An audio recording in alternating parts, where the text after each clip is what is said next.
Hello friends, welcome to our Ingvita YouTube channel for language and literature. On this video clip, let us learn the literary device that is allegory. So let us start.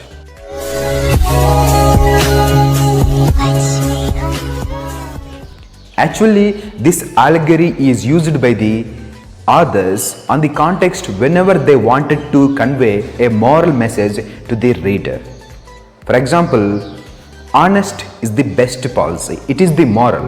If we say this to anyone directly, they would never listen. But if we create a story on it, and from the story, if we drag the moral message, definitely there is a chance in listening these kind of morals. So allegory is that sort of kind.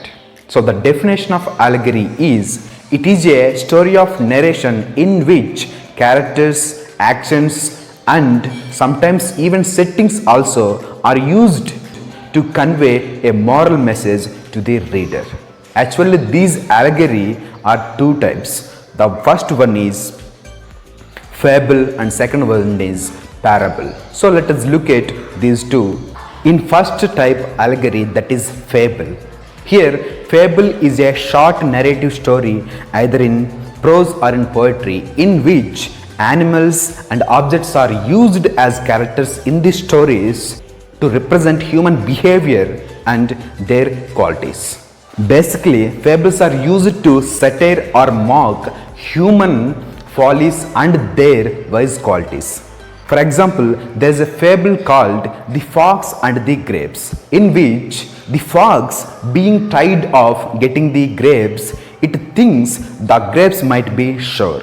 So it indirectly represents the human behavior that whatever we don't get is declared as worthless by us. So from this fable, this moral will be conveyed. And the second type of allegory is parable. And parable is also a short narrative story either in prose or in poetry in which directly human beings used as characters in the stories to convey a moral message to the reader. And this kind of approach is so prominent in the Holy Book Bible.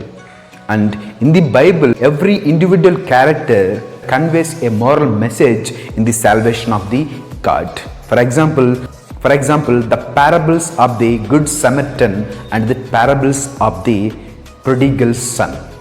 And in these allegories, many times the narrator himself comes forward in the conclusion of the story and states the moral message. And in very rare note, any one character does it.